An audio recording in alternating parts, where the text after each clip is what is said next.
Ooh. So, Alltäglichkeit. I'm assuming that's some kind of German play off of something, or is it a straight up German word? Do let me know if you see me asking. But they said nice things about my channel, thank you. Then they said, wonder if some analytic philosophy themes are going to show up in your videos. Is anybody familiar with the analytic/continental divide? How about, if you're familiar with it at all, give your most simplistic impression of the distinction between analytic and continental philosophy in the comment section. And I'll read those off, and then I'll talk about what I think of the distinction.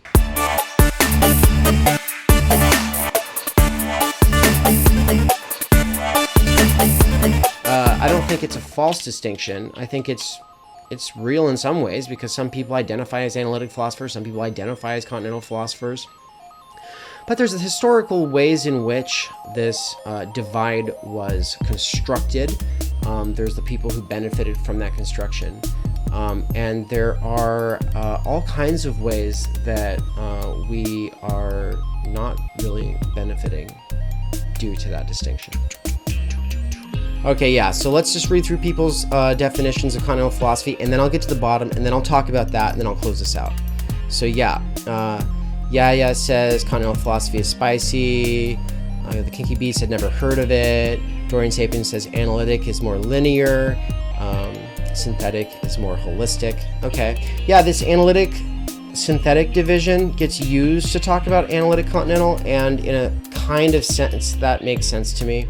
I've heard plenty of people say they don't like how that gets used. We'll get to that later, but this linear holistic division, definitely true. Analytic philosophy doesn't tend to be drawing from other disciplines outside of formal and informal logic, and maybe like one other thing like philosophy of mind, and you know, it might draw upon neuroscience or something like that, but it's not usually bringing all of the resources of the humanities and social sciences into a bigger process for thinking through where we've been and where we are and where we can go, which is this more holistic approach to that continental philosophers use. So continental philosophy stole my love when I discovered existentialism, phenomenology, structuralism, post-structuralism. Like, that's the good stuff right there.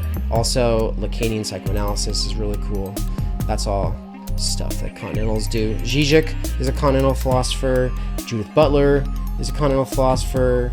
I think that Gayatri Spivak and Homi K. Baba would both be considered continental philosophers. Lee Edelman is a continental philosopher of sorts. So these people, they're all like queer theorists. They're post-colonial thinkers, gender theorists. You know, these people are in the tradition of Hegel and of Heidegger and Sartre and Simone de Beauvoir, and they're all kind of drawing upon them, responding to them, critiquing them, and Marx, and to some degree sometimes Freud, and you know, especially through Lacan, who kind of salvages the best aspects of Freud while kind of getting rid of a lot of the worst aspects, at least according to Lacanians, which for the time being I'll give it to them because there's some really cool stuff there.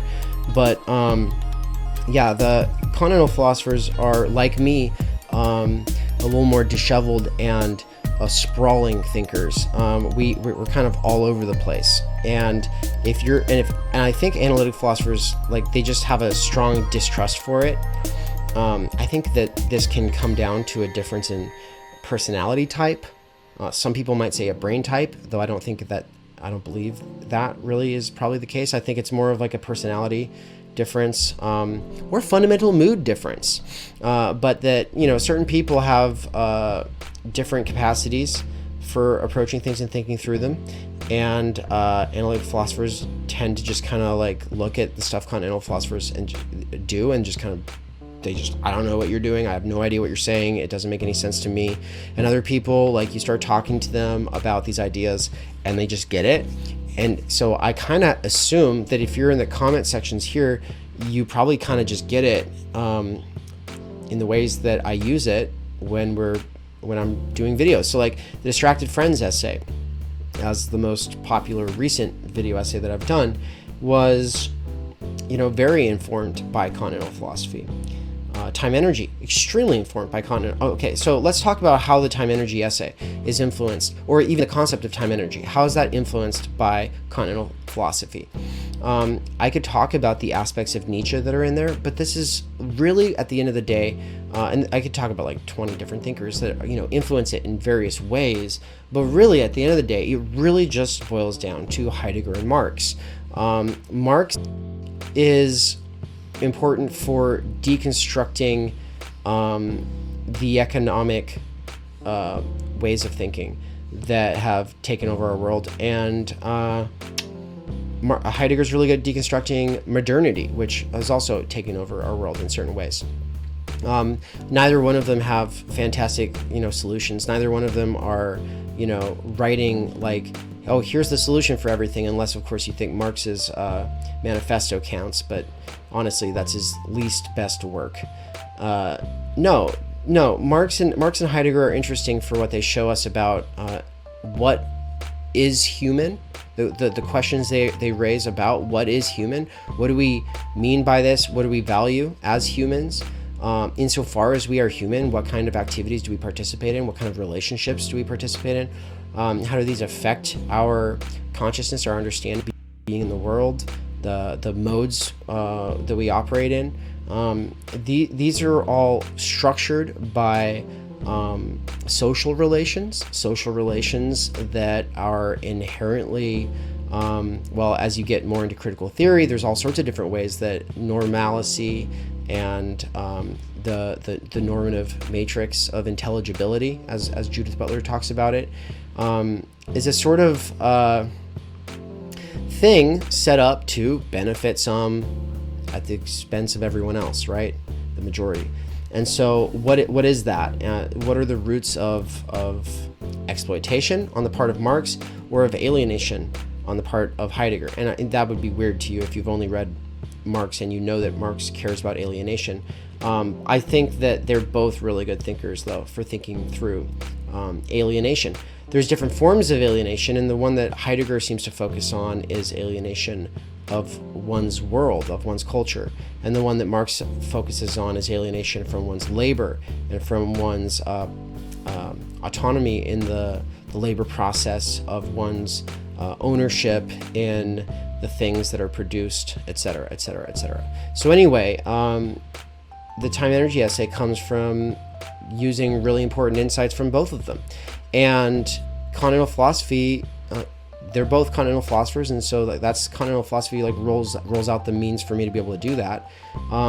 Could I have potentially done it through an analytic I mean, I don't think so. I studied at a analytic philosophy department, and all I'll say is they're really smart people. They're really smart. Their brains work in mysterious ways that mine does not. And you know, I can do some logic, and the few things I've learned about logic from them were really helpful, but it was not easy. It was very hard. It was a lot like taking a math class. And math does not come easy to me at all, and I think it doesn't even come easy to a lot of people. A lot of people, you know, who are good at math, you know, it comes easy to them only because they find it interesting. It's still really hard. They still have to really set themselves to it. They just get something more from that than I would. And I think it's the same way with analytic philosophy.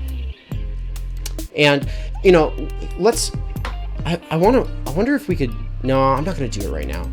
I kind of want to pull up an example of analytic writing versus continental writing, but maybe we'll save that for a future stream. It's really funny. The difference in writing styles is big.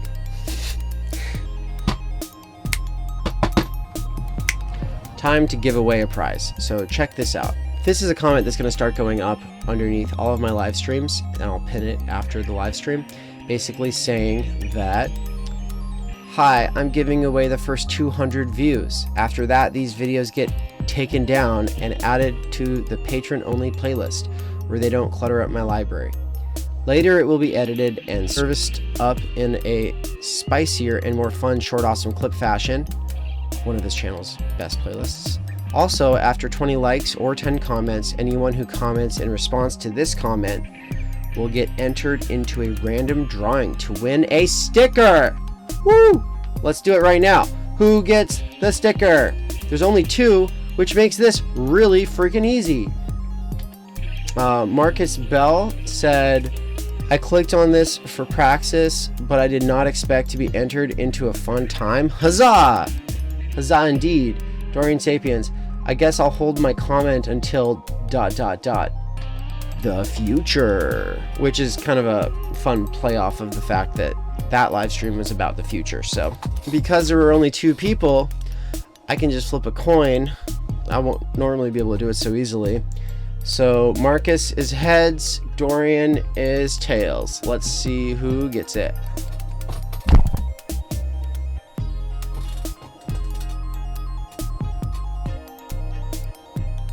Can you see that? It's tails. It's tails. Dorian Sapiens wins a sticker. Dorian, shoot me an email with your address. You get it. You got it. Good.